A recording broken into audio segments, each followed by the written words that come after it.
Por la señal de Santa Cruz de nuestros enemigos, líbranos, Señor Dios nuestro, en nombre del Padre, del Hijo y del Espíritu Santo. Amén. Señor mío y Dios mío, creo firmemente que estás aquí, que me ves, que me oyes. Te adoro con profunda reverencia. Te pido perdón de mis pecados y gracia para hacer con fruto este rato de oración. Madre mía Inmaculada, San José mi Padre y Señor, ángel de mi guarda, intercedan por mí. Pues la lectura del día de hoy, la primera, continuando con el libro de Samuel, con el primer libro de Samuel, tiene una frase de estas que llaman lapidaria, ¿no? Le dice Samuel a Saúl, ¿no? El Señor te rechaza a ti como rey. El Señor te rechaza a ti como rey. El Señor había escogido, como sabemos, a Saúl como rey de Israel cuando los israelitas se empeñaron en pedirle a Dios un rey a través de Samuel. Samuel les explicó por qué no convenía y sin embargo ellos insistieron y finalmente les dio a Saúl, que era un hombre que tenía las cualidades y que tendría la gracia para ser un buen rey. Sin embargo, hubo dos episodios en la vida de Saúl que hacen pues que nuestro Señor se echara para atrás en el sentido de quitarle ese reinado a Saúl para dárselo finalmente a David, como sabemos. El primero fue en una ocasión cuando esperaba a Samuel en Gilgal para ofrecer un sacrificio antes de una batalla.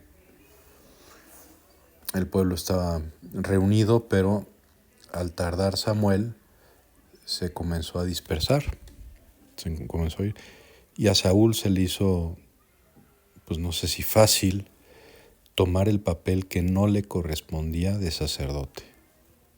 A él le correspondía el papel de rey. Dios lo había ungido como rey y nada más. Y sin embargo, él mismo asume ese oficio religioso al tardar Samuel y ofrece el sacrificio. Y bueno, Samuel al final, cuando llega, lo recrimina porque no había guardado el mandamiento del Señor.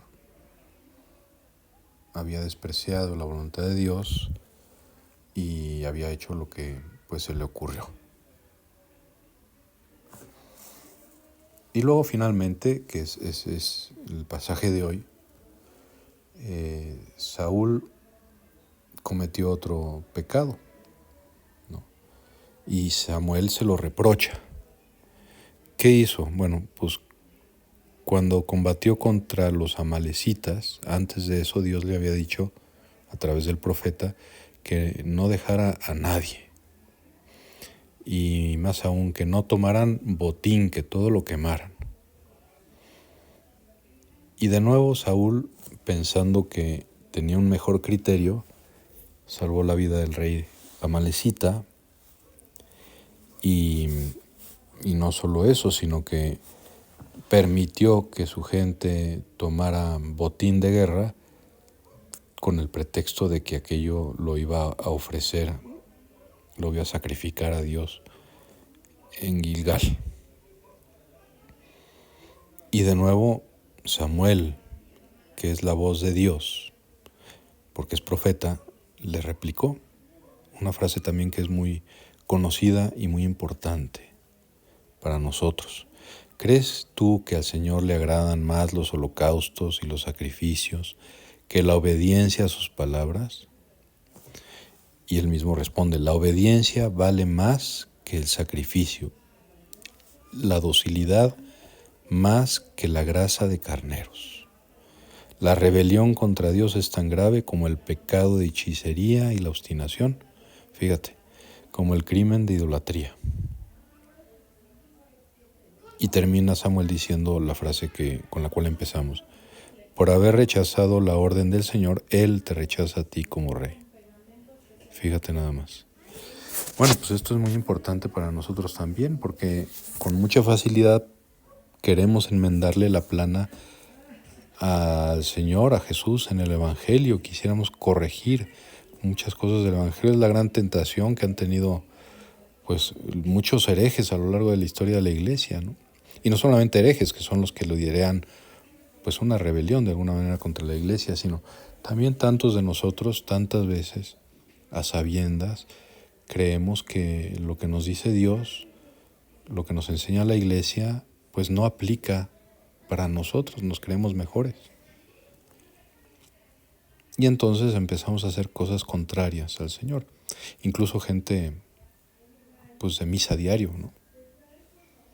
Pero que en otras cosas se da permiso, se autopermite pues cuestiones que Dios no permitiría, que no les pediría. A veces cosas inmorales. Vale más la obediencia que el sacrificio. Este es el mensaje, me parece fundamental, ¿no? A veces no entendemos ciertamente por qué se nos pide lo que se nos pide del todo. La voluntad de Dios a veces pues es un poco inescrutable y no tenemos acceso a la visión que Él tiene sobre la realidad. Y en consecuencia pues no entendemos por qué hay que hacer lo que hay que hacer del todo, ¿no? Siempre hay razones, desde luego. E incluso con cosas que directamente la Iglesia nos ha enseñado que son siempre inmorales, por ejemplo el aborto, ¿no? Por poner una conocida. A veces pues gente de iglesia y eso acude a él o lo recomienda en ciertos casos, como diciendo pues es que Dios no aplica en este caso, no comprende mi situación. Bueno, pues más vale obedecer que hacer sacrificios. También hay que creer, y esto es muy importante, que Dios no nos pide cosas que sean para nuestro mal, como si Él no supiera, ¿no?, lo que nos conviene. Y hay que creer que lo que nos pide, al contrario, nos lleva a la santidad. Pues vamos a pedirle al Señor en este día que aprendamos a ser obedientes, que no quiere decir cerrar los ojos, no tener criterio, sino que confiemos en lo que Dios nos pide, ¿no? Que pidamos consejo y que obremos en ese sentido. Y entonces nuestra obediencia será el mejor sacrificio que podemos ofrecer a Dios, ¿no? Ese es precisamente el sacrificio de Cristo en la cruz, ¿no? La obediencia, ser fiel a la voluntad del Padre, lleva a Cristo a entregarse por nosotros, a ser crucificado. Así que imagínate cuánto vale. Bueno, pues vamos a darle gracias a Dios por la intercesión de Santa María Virgen, que ella nos enseña a decir: hágase en mí según tu palabra. Te doy gracias, Dios mío, por los buenos propósitos, afectos e inspiraciones que me has comunicado en este rato de oración. Te pido ayuda para ponerlos por obra. Madre mía Inmaculada, San José, mi Padre y Señor, Ángel de mi guarda, intercedan por mí.